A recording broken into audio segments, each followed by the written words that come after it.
দর্শক বন্ধু, স্বাগত জানাচ্ছি আপনাদের হেলথ ইম্প্যাক্ট বাংলায়। আজকে আরো একটি গুরুত্বপূর্ণ বিষয় নিয়ে আমরা আলোচনা শুরু করছি।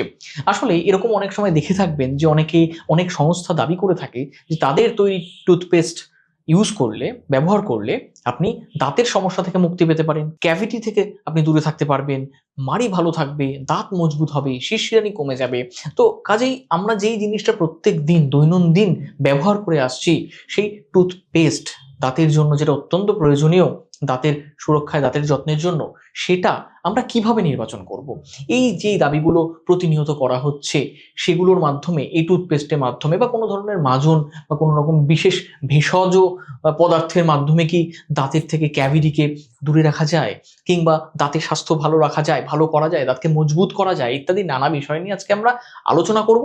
দাঁত ভালো রাখতে কি ধরনের টুথপেস্ট ব্যবহার আপনি করবেন, যে ধরনের টুথপেস্ট বাজার চলতে, যে ধরনের টুথপেস্ট বা সেই সংস্থা যেগুলো দাবি করে সেগুলোর সত্যতা কতটা, সেগুলো নিয়ে আজকের পর্বে আমাদের আলোচনা হবে। আজকে আমাদের সঙ্গে রয়েছেন প্রফেসর ডক্টর হিমাদ্রি চক্রবর্তী। আমি স্যারকে স্বাগত জানাচ্ছি আমাদের এই অনুষ্ঠানে।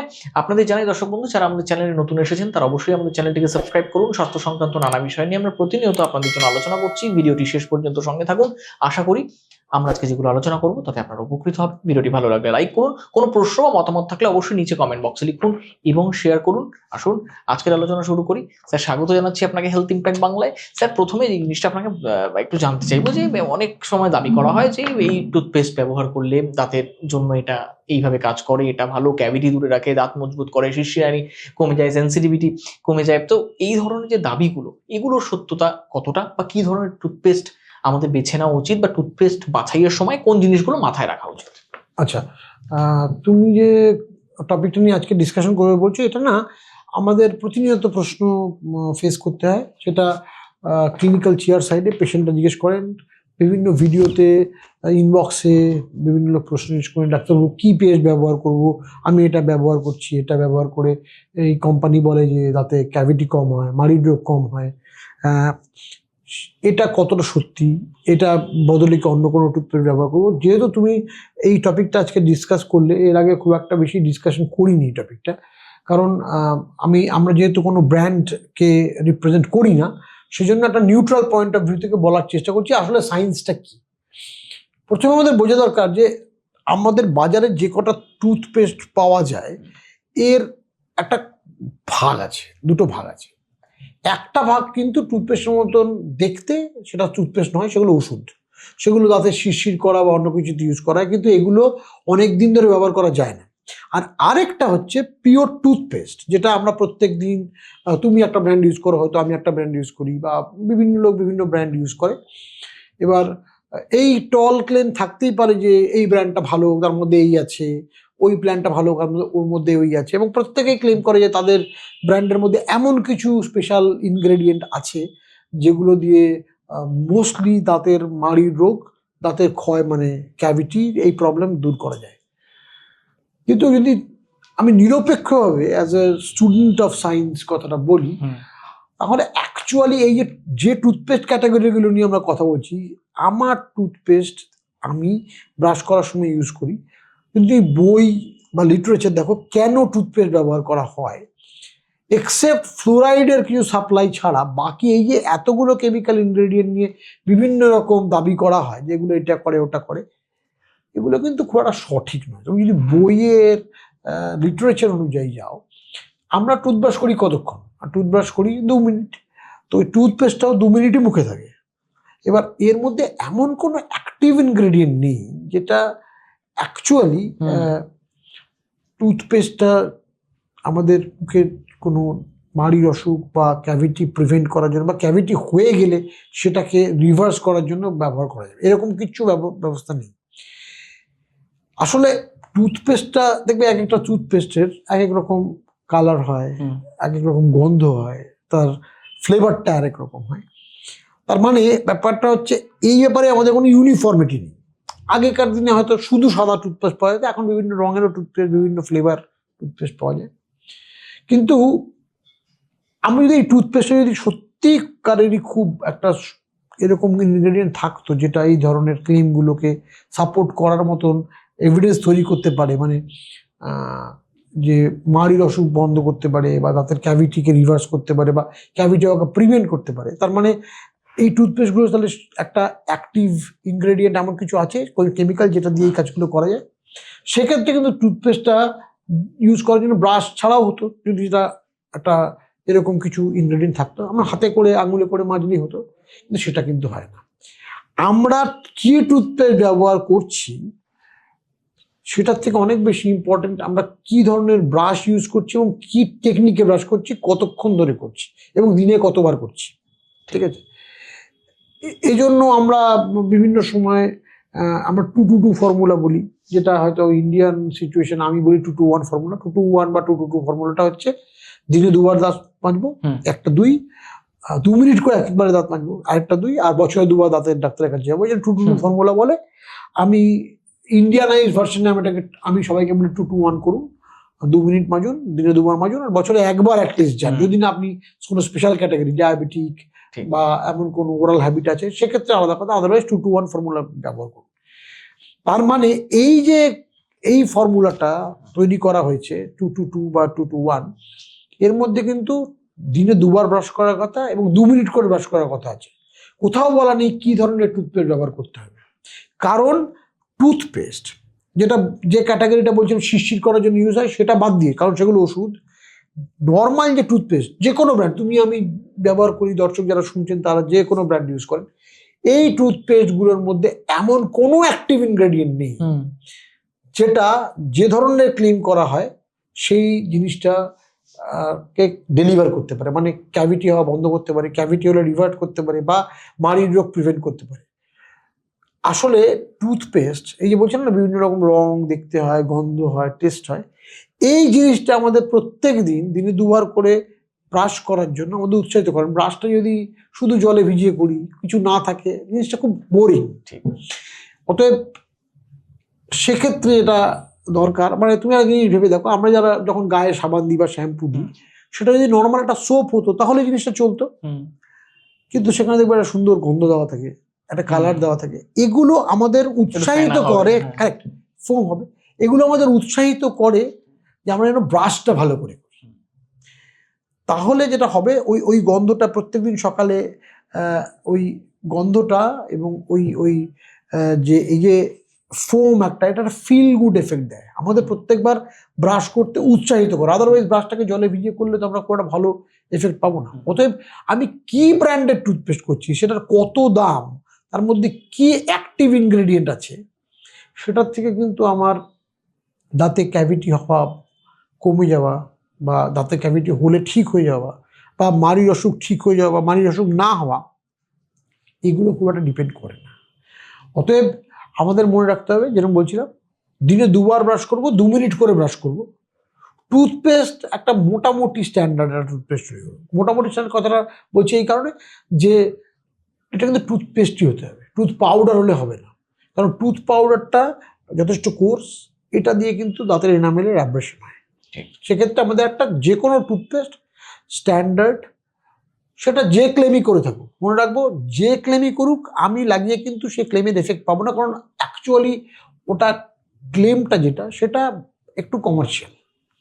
অর্থাৎ প্রত্যেকে তো বলে তার নিজের প্রোডাক্ট ভালো, টুথপেস্ট কোম্পানিকেও বলতে হয়, কিন্তু সেটা থেকে আমি এরকম এফেক্ট পাবো না যে এই অসুখগুলো হবে না। অতএব এই অসুখগুলো আমি পৃথিবীর শ্রেষ্ঠ টুথপেস্ট ইউজ করলেও হবে।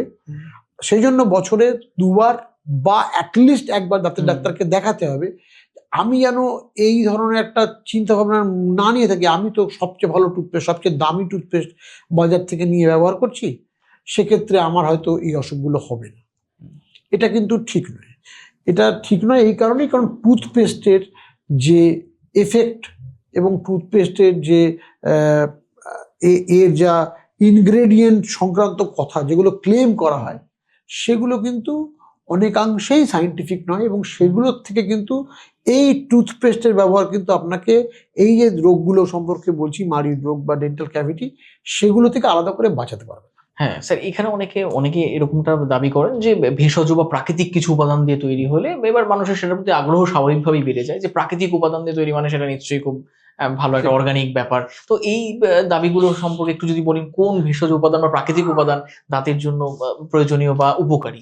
আচ্ছা, এটা এটা এটা যেটা বলার আগে একটা কথা বলি, এই ধারণাটা এসছে কেন? এই ধারণাটা এই কারণে এসছে যে টুথব্রাশ তো ভারতবর্ষে কতদিন ইউজ হচ্ছে, খুব বেশি হলে 100 বছর হবে। তার আগে তো টুথব্রাশ ভারতবর্ষে খুব একটা ইউজ হতো না, বা হলে হয়তো আরেকটু বেশি হিস্ট্রি হতে পারে। কিন্তু আমরা তো দাঁত পরিষ্কার করার জন্য দাঁত মাজার প্রক্রিয়াটা অনেক দিন ধরে করছি, অনেক বছর। তাহলে তখন কি ব্যবহার করা হতো? টুথব্রাশ ছিল না মানে নিশ্চয়ই টুথপেস্টও ছিল না। তখন আমরা অধিকাংশ সময় বিভিন্ন গাছের ডাল, যেমন নিম ডাল বা বাবলা গাছের ডাল বা মেসোয়াকের ডাল, প্রাকৃতিক কোনো জিনিস দিয়ে দাঁত মাজতাম। এবার আমাদের সময়ের বিবর্তনের সঙ্গে সঙ্গে এই টুথপেস্ট টুথব্রাশ বেরিয়েছে, কিন্তু আমাদের মনে রাখতে হবে আমাদের মনের মধ্যে বংশ পরম্পরায় ওই জিনিসটা রয়ে গেছে যে আমার ঠাকুরদা বা তার বাবা বা তার বাবা তো নিমের দাঁত ব্যবহার করতো, তার মানে যে টুথপেস্টে নিম থাকবে সেটা নিশ্চয়ই ভালো হবে।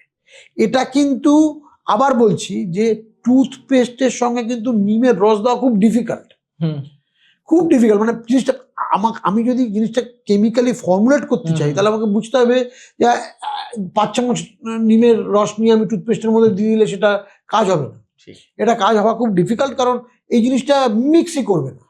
এবং আমাদের এটাও বুঝতে হবে যে সত্যি সত্যি একটা নিমের এক্সট্রাক্ট বা বাবুলের এক্সট্রাক্ট বা একটা মেসোয়াকের এক্সট্রাক্ট, কারণ একটা টুথপেস্ট যখন তৈরি হয় বা যে কোনো কেমিক্যাল কম্পাউন্ড যখন তৈরি হয় তার একটা কম্প্যাটেবিলিটি অফ ডিফারেন্ট সাবস্টেন্সেস আছে। যে কিছুর মধ্যে যে কোনো জিনিস যেমন তেলে জলে মিশখায় না, সেরকম একটা নিমের রস নিয়ে মধ্যে দিলেই যে হবে তা না। কিন্তু তাহলে আমরা নিমের টুথপেস্ট বলি কেন? কারণ ওর মধ্যে ফ্লেভার দেওয়া থাকে, নিমের মতন একটা গন্ধ বেরোয় আর একটু হয়তো তিতকুটে হয়, এমনভাবে দেওয়া আছে মনে হয় যে নিম আছে। অতএব এই যে টুথপেস্টগুলো ক্লিন করে এর মধ্যে ভেষজ জিনিসপত্র আছে, সত্যি কথা বলতে সেই ধরনের ভেষজ জিনিসপত্র, আবার বলছি মাত্র 2 মিনিট তো আমরা ব্রাশ করি, 2 মিনিটে সেই ভেষজ জিনিসপত্রের এমন কোনো গুণাগুণ আমাদের বডির মধ্যে ট্রান্সফার হতে পারে না, যদি সেটা থেকেও থাকে, যে তাতে একটা সাংঘাতিক একটা মানে যুগান্তকারী চেঞ্জ কিছু হবে। অতএব আমাদের মনে রাখতে হবে এই 2 মিনিট ব্রাশ করার ক্ষেত্রে আমরা যে টুথপেস্টগুলোর মধ্যে ক্লেম করে কোম্পানিগুলো, ওগুলো মোস্টলি ফ্লেভার। অরিজিনাল ইনগ্রেডিয়েন্টগুলোকে কিন্তু বিভিন্ন গাছের ইনগ্রেডিয়েন্টগুলো কিন্তু টুথপেস্টে মিক্স করা খুব ডিফিকাল্ট, বোধহয় সবসময় পসিবলই নয়। ঠিক।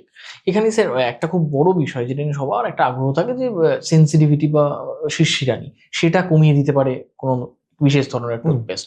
তো এটাকে একটু যদি আপনি বলেন। না, এবার ব্যাপারটা হচ্ছে বলছি তো, এই যে গ্রুপটা সেন্সিটিভিটিকে কমায় যে টুথপেস্টগুলো, এগুলো কিন্তু রেগুলার ইউজ করার টুথপেস্ট নয়। অনেকে ইউজ করেন, আমার অনেক পেশেন্টই ব্যবহার করেন, আর তুমিও জেনে থাকবে যে অনেকেই ব্যবহার করেন দিনের পর দিন, মাসের পর মাস। এগুলো কিন্তু ওষুধ। এর একটা করে কোনো কেমিক্যাল ইনগ্রেডিয়েন্ট, যেমন আমি তোমাকে বলছি, জিজ্ঞেস করলে বলে potassium nitrate, strontium fluoride, sodium monofluorophosphate, এই ধরনের কেমিক্যাল থাকে যেগুলো শিরশির করার জন্য যে আমার বেয়ার টুথ সারফেস আছে সেগুলোকে কোনোভাবে অক্লুড করে, বা বায়োমিন নোভামিনগুলো ওখানে ক্যালসিয়াম হাইড্রক্সাপেটাইট ডিপোজিট করে, বিভিন্ন মেকানিজম আছে। এইবার তার মানে এইটা কিন্তু একদম সাধারণ যার কোনো ওই শিরশিরানিটা নেই বা কোনো অসুখ নেই তার জন্য ব্রাশ করার জন্য নয়। শিরশিরানি হওয়ার কারণ হলে এটা বন্ধ করতে পারে, এটা শিরশিরানিকে প্রিভেন্ট করে না। ঠিক। অতএব এই ধরনের টুথপেস্টগুলো কিন্তু যদি আপনাকে কোনো সময় আপনার চেনাশোনা কেউ বা আপনাকেই ডাক্তারবাবু এর আগে দিয়েছেন, আপনি মেয়েছেন, আপনি কিন্তু 2-3 সপ্তাহ বাদে যখন শিরশিরানিটা কমে গেল, এবার আপনি এটার ইউজ করা বন্ধ করুন। কারণ এটা দিয়ে বরাবর রাত মানে মাজার জন্য নয়, এগুলো একটা ওষুধ। এটা একটা সার্টেন, আমরা যেরকম যে কোনো ওষুধে একটা সার্টেন পিরিয়ড অফ টাইম খাই, হতে পারে যে অ্যান্টি হাইপারটেনসিভ বা থাইরয়েডের প্রবলেম থাকলে, ডায়াবেটিসের প্রবলেম থাকলে সারা জীবন খেতে হয়, কিন্তু এই টুথপেস্টগুলো সেরকম নয়। যখনই এর এফেক্টের ফলে তাতে শিরশিরানিটা কমে যাবে, ইমিডিয়েটলি আমাদের টুথপেস্টটা বন্ধ করে দিতে হবে। এবার স্যার একটুখানি একেবারে সংক্ষেপে একটু জানতে যাবো, তাহলে টুথপেস্ট নির্বাচন করার আগে কোন বিষয়গুলো মাথায় রাখতে হবে? টুথপেস্ট নির্বাচন করার আগে আমার একটাই কথা বলা, সেটা হচ্ছে টুথপেস্টটা মোটামুটি বাজারে একটা রেকমেন্ডেড কোম্পানির হলেই হবে। খুব দামি টুথপেস্ট কোনো কারণেই দরকার নেই। আর আলাদা করে মানে বাড়ির বাচ্চারা থাকে তার জন্য অনেক সময় পিডিয়াট্রিক বা চিলড্রেন্স টুথপেস্ট পাওয়া যায়, সেগুলো ইউজ না করলে একটাই টুথপেস্ট যেটা মোটামুটি একটা স্ট্যান্ডার্ড প্রাইস, এবং তাতে সাংঘাতিক রকম ওই ধরনের জড়িবুটি বা নুন চারকোল এগুলো আছে, এগুলো কোনো দরকার নেই। সাধারণ একটা টুথপেস্ট মোটামুটি আমাদের আমাদের আমরা যে কিনতে পারি এরকম একটা প্রাইস রেঞ্জের মধ্যে, মানে অনেকে আছে আমাকে বলে আমি তো 500-600 টাকার টুথপেস্ট করি, এগুলো করে লাভ নেই, আপনি অকারণে আপনার পয়সা নষ্ট ঠিক। করছেন। মোটামুটি একটা সার্টেন প্রাইসে বরং আপনি সেই পয়সা বাঁচিয়ে একটা ভালো সফট ব্রিসেলের ব্রাশ কিনুন। এইটা খুব ইম্পর্টেন্ট, যে হার্ড বা মিডিয়াম ব্রিসেলের ব্রাশ দিয়ে মনে হতে পারে যে দাঁত ভালো পরিষ্কার হয়, আসলে ভালো পরিষ্কার হয় না। যেটা অসুবিধা হয় সেটা হচ্ছে এনামেলটা উঠে যায়। তাই একটা ভালো কোম্পানির সফট ব্রিসেলের ব্রাশ কিনুন। যদি আপনার ব্রাশিং টেকনিক আয়ত্ত করতে অসুবিধা হয়, যে টাকা দিয়ে আপনি অকারণে দামি টুথপেস্ট কিনছিলেন সেই টাকাটা একটা পাওয়ার ব্রাশ বা ইলেকট্রিক অপারেটেড ব্যাটারি অপারেটেড ব্রাশে ইনভেস্ট করুন। এতে কিন্তু আপনার ওরাল হাইজিন একটা সোকল দামি টুথপেস্ট ব্যবহার করার থেকে অনেক অনেক ভালো থাকবে। ঠিক, একেবারে অনেক ধন্যবাদ স্যার। দর্শক বন্ধু, আপনারা শুনলেন খুব সুন্দর একটি আলোচনা। স্যার অনেকগুলো পরামর্শ দিলেন যে ভেষজ টুথপেস্ট কিংবা যেই ধরনের বিভিন্ন যে দাবি করা হয় যে শিরশিরানি দূর করার জন্য টুথপেস্ট, তো সেই ধরনের দাবি কতটা সত্যতা আছে সেগুলো নিয়ে স্যার তো বিশ্লেষণ করলেনই। স্যার যেই পরামর্শগুলো দিলেন সেগুলো মাথায় রাখুন টুথপেস্ট নির্বাচনের আগে। যদি কোনো প্রশ্ন থাকে আমাদের কমেন্ট বক্সে লিখুন, আপনাদের প্রশ্নগুলো নিয়ে পরবর্তী কোনো পর্বে আবার আলোচনা হবে। আজকের মতো এখানেই শেষ করছি। ভালো থাকুন, সুস্থ থাকুন, দাঁতকে যত্নে রাখুন। ধন্যবাদ।